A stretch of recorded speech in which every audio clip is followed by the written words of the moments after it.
Les cotisations du salarié. Alors, qu'est-ce que ces cotisations sociales? En gros, ces cotisations nous permettent de profiter d'une assurance maladie, mais aussi des retraites et de toucher le chômage par les assédiques.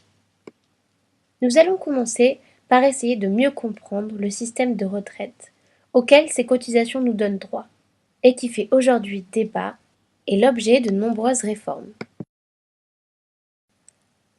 Alors, comme la vidéo l'indique, les salariés doivent obligatoirement cotiser pour s'assurer 1. La pension des retraites versée par la sécurité sociale, dit régime de base, et une ou plusieurs pensions versées par les institutions de retraite complémentaires, membres de l'ARCO, pour les salariés, qui complètent environ 20% la retraite de base. Tout salarié cotise au moins à un régime complémentaire. Un cadre cotise en plus à une institution adhérant à la GIRC. La part patronale et la part salariale figurent obligatoirement sur la feuille de paie. Voyons d'un peu plus près cette fiche de paie. En effet, pour un salarié, c'est facile. Toutes les cotisations sociales sont prélevées directement sur votre salaire. Sur cette fiche de paie figurent alors obligatoirement tous les détails des cotisations sociales prélevées. Sur ce bulletin de paie figure au début le salaire brut. Le salaire brut, c'est quoi? Le salaire brut, c'est le salaire sur lequel on se base pour définir le revenu minimum légal. Celui-ci ne peut être inférieur au SMIC ou à celui prévu par la convention collective à laquelle adhère votre entreprise. À la fin, figure le salaire net. Le salaire net, c'est le salaire brut moins les charges salariales.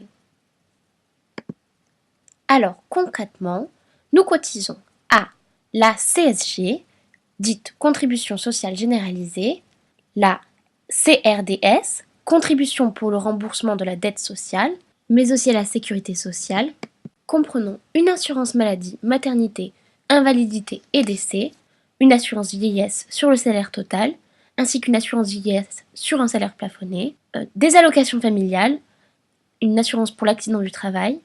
N'oublions pas non plus que votre patron cotise pour une participation à la formation et une taxe de prévoyance, au profit des fonds de solidarité vieillesse.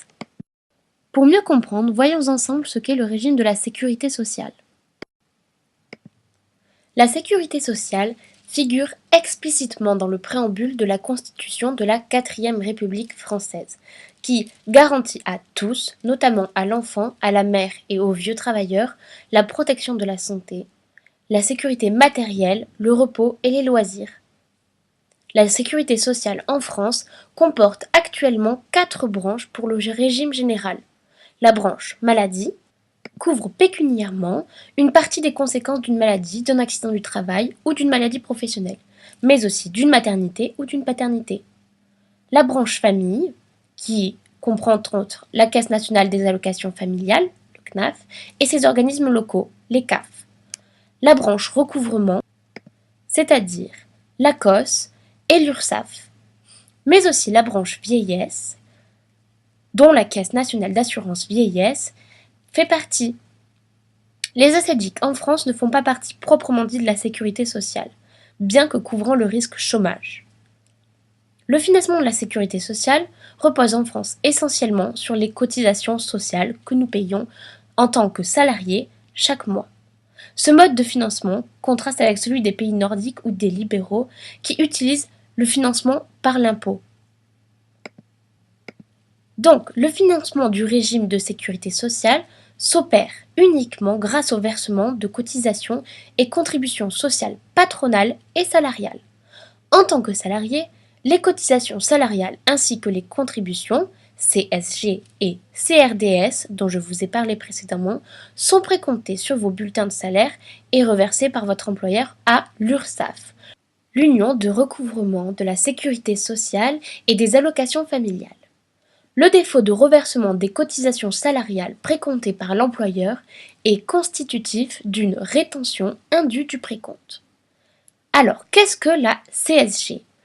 La CSG, c'est la contribution sociale généralisée, entrée en vigueur en 1991. Elle a été créée pour diversifier les sources de financement de la sécurité sociale. La CRDS est la contribution au remboursement de la dette sociale. Elle a été instaurée en 1996 pour une durée normalement de 13 ans.